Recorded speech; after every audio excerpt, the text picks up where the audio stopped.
apuntan las encuestas. Las últimas encuestas siguen poniendo a López Obrador como puntero, con un mínimo de ventaja de 10 puntos sobre sus contrincantes. Voy en estos momentos con un estratega político, analista, amigo de la casa, un hombre que sabe de lo que está hablando y que nos ha ayudado ya por muchos meses, en muchas ocasiones, a deshebrar, a desmenuzar para ustedes lo que está ocurriendo en el mundo político en México. Don Efraín Martínez Figueroa, te saludo con mucho gusto en vivo y en directo vía Skype. ¿Cómo te va, mi querido Efraín? Muy buenos días, Vicente, Toño, Ricardo, a todos los paisanos. Pues con esta noticia tan impactante que va a tener un gran efecto electoral. Las declaraciones que tú acabas de comentar de este gran comunicador político que es Antonio Solá, quien estuvo a cargo de la campaña de Felipe Calderón con aquel lema que Andrés Manuel López Obrador es un peligro para México. Hoy, en conferencia en México, en estos días, hace unos días, él hace un análisis y da una entrevista en relación a cómo ve a Andrés Manuel López Obrador en este momento rumbo a 2018, y sus declaraciones son muy claras, muy precisas, muy concisas, y van en el siguiente sentido. Él expresa que Andrés Manuel López Obrador hoy ya no es un peligro para México, que esa frase ya no es vigente, y dice todo lo contrario. Vislumbra el triunfo de Andrés Manuel López Obrador por el hartazgo social que lo hemos venido manifestando en todos tus programas, en los análisis. Él utiliza el concepto de la ira y del cansancio. Finalmente son conceptos que vienen de otros países, pero coincidimos en los análisis que hemos estado planteando aquí en tu programa, Vicente. Oye, Efraín, además se avienta Solá a decir que López Obrador está a un pasito de ganar la presidencia con un margen que ni siquiera tú o yo habíamos visualizado o adelantado. Se avienta a decir que hasta con el 42% del voto sería una noticia mundial. Si él declara que no tiene techo Andrés Manuel, que puede ganar entre 38, 42 y habla hasta del 45%. Es que es un fenómeno, Vicente, es un fenómeno político lo que se está dando aquí en México. Y eso sumado al hartazgo social y que se ha convertido hoy en lo que yo le llamo un movimiento social de todos los mexicanos, porque hay un cansancio, un enojo, una molestia, un descontento por la corrupción, por la falta de oportunidades, por el desempleo, por la inseguridad. Datos interesantes que incluso lo manejan las últimas dos encuestas que se han dado a conocer y que es importante que las analicemos. Claro que sí, estas encuestas, los últimos análisis apuntan a que López Obrador lleva mínimo 10%, ya es una ventaja de 2 dígitos sobre Ricardo Anaya, y colocan a José Antonio Meade, aunque me niegue y me patalee ayer uno de sus consejeros políticos, el flamante Heriberto Galindo, a quien entrevisté aquí en Sin Censura ayer, que está en tercer lugar, que José Antonio Meade su campaña no levanta, que está en tercer lugar, relegado muy lejos. ¿Y qué te dicen estos estudios, estos análisis, estas encuestas? Mira, esos estudios de opinión, estos estudios demoscópicos, encuestas o sondeos, como comúnmente coloquialmente se le conoce ante el ciudadano o el electorado, es importante presentar un análisis sobre ello. Primero, hay dos encuestas, la del periódico El Financiero y la del periódico El País. Empezaremos con el periódico El País. El periódico El País hace una ponderación de las últimas de 12 sondeos y saca un promedio, y lo que arroja ese estudio es que Andrés Manuel López Obrador trae 36.8% contra un 27.4% de Anaya. Este análisis es en base a las últimas encuestas hasta la fecha del día de hoy. Y Meade se encuentra en el tercer lugar con 24.7%.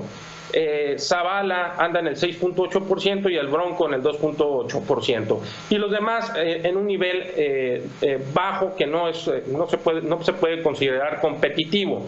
Esto en torno al periódico El Financiero, que la fuente es Oráculos y el equipo de colaboración y de análisis del mismo propio medio del país. Es importante dar a conocer esta encuesta porque es un medio extranjero en el cual no hay tanto control político, no pudiera haber el control político que tienen normalmente los medios nacionales. En el caso de la encuesta del Financiero, los números se van todavía más arriba. Andrés Manuel trae 11 puntos de posicionamiento, de preferencia electoral.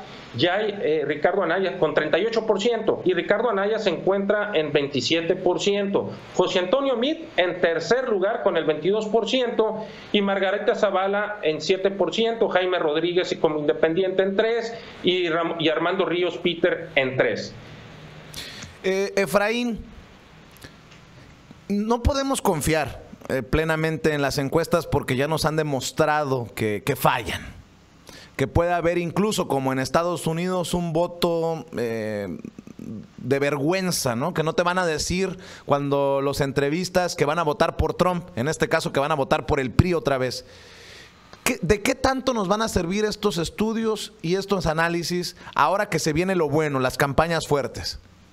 ¿Qué pregunta tan importante acabas de hacer? Para nosotros los consultores y estrategas políticos, cuando llevamos una campaña, asesoramos en una campaña electoral, nosotros no basamos nuestra estrategia solamente en las encuestas.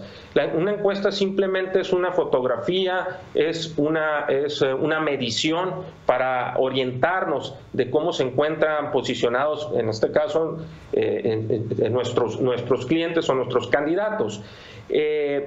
Pero una encuesta no garantiza un triunfo electoral. Una campaña es multifactorial. Hay muchos factores que están en juego para el triunfo electoral. Tendríamos que hablar y hacer referencia a lo que ya hemos comentado en otros programas. Andrés Manuel López Obrador va a enfrentar a un gran poder económico, gran presupuesto, gran cantidad de dinero, a coacción, compra de votos, a intimidaciones dentro del proceso electoral. Es bien importante que Andrés Manuel López Obrador centre su estrategia en este momento en la estructura electoral, es decir, que tenga cubierto todas las casillas, todas las urnas de todo el país, con gente con capacidad y experiencia y que pueda defender los resultados de esas urnas para evitar cualquier vicio que se puedan presentar con los partidos políticos, pero esencialmente el Partido Revolucionario Institucional, que es el que está en el poder. Ya que estás hablando del poder, ¿en qué ayuda o perjudica? Porque yo digo que perjudica, no me ayudes, compadre, le ha de decir Meade a Peña Nieto, las declaraciones del presidente. Hace un rato, no sé si te diste cuenta, estábamos poniendo un extracto del discurso de Peña Nieto que dice que en su administración, en su gobierno, se ha atacado la pobreza, que ha habido empleos, que hay menos pobres y que estamos casi tocando la posibilidad con su gobierno de acabar con la pobreza extrema. El mexicano ya encabronado, y el mexicano que no estaba encabronado se va a encabronar ante estas declaraciones, porque pareciera que Peña Nieto no toma en cuenta a nuestros paisanos sonorenses que viven en las casas de cartón, que todavía hay muchas, no toma en cuenta a los tarahumaras en la sierra, a los lacandones en la selva, en fin, está muy fuera de realidad. ¿Cómo ese discurso del gobierno, cómo ese discurso del PRI en el poder le podría afectar o le está afectando a su candidato que ya de por sí va contra marea, contra corriente? Lo comentaba incluso el especialista en comunicación político español Antonio Solá, que José Antonio Meade se encuentra con un problema de marca. trae el peso de la marca PRI y además, que coincido con ello y lo hemos platicado aquí en tu programa, lo hemos expuesto, y también trae la carga de la no aprobación del presidente de la República, de Enrique Peña Nieto. Cuando un presidente en cualquier país emite un discurso, pues ellos siempre tratan de vender a la ciudadanía las fortalezas que puedan tener un gobierno. Cuando hablan un discurso de la pobreza y la pobreza extrema, pues difícilmente un mexicano va a creer que se reduce, porque lo vemos diariamente. Sería vivir en una fantasía o en una irrealidad el que creyéramos que la pobreza se ha disminuido en un gran porcentaje en México. Puede haber números que en ciertos segmentos de la población de pobreza extrema y pobreza puede haber una pequeña reducción, pero eso no garantiza que haya desaparecido. Finalmente, los mexicanos están viviendo un problema económico en el bolsillo, y el factor miedo que han tratado de penetrar dentro de esta campaña electoral, como ya lo hemos platicado, no les está funcionando a los estrategas del PAN y del PRI.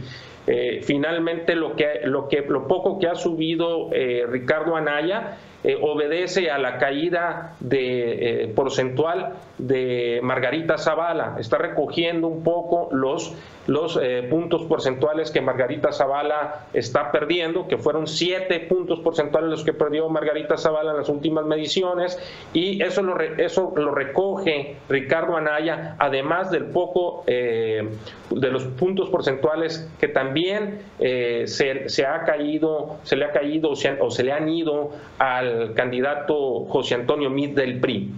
Para cerrar, mi querido Efraín, hemos seguido de cerca la mano gringa, ya no la mano rusa, sino la mano gringa que le apuesta a hacerle el caldo gordo al gobierno de México y a esos que señalamos como parte de la mafia del poder.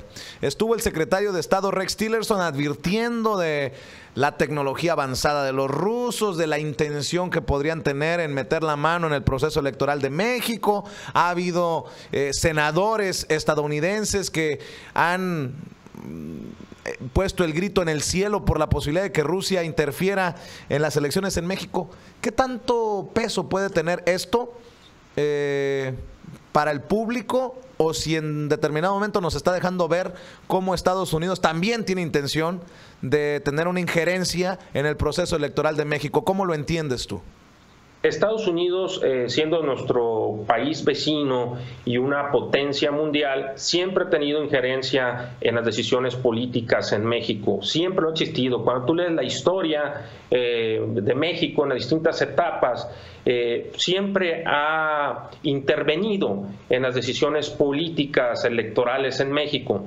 En este momento, y lo acabo de comentar, el factor miedo que quieran imponer, que quieran impulsar o tratar de llevarlo en un contexto en este proceso electoral, quiero decirte que no les está funcionando. Y aquí incluyo también gobiernos extranjeros, empezando con Estados Unidos. Si Estados Unidos quiere intervenir de alguna u otra manera con pronunciamientos sobre el proceso electoral en México, quiero decirte que los mexicanos no le están creyendo a los pronunciamientos, a los discursos, a las ruedas de prensa, a los comunicados, a los dichos y diretes implícitos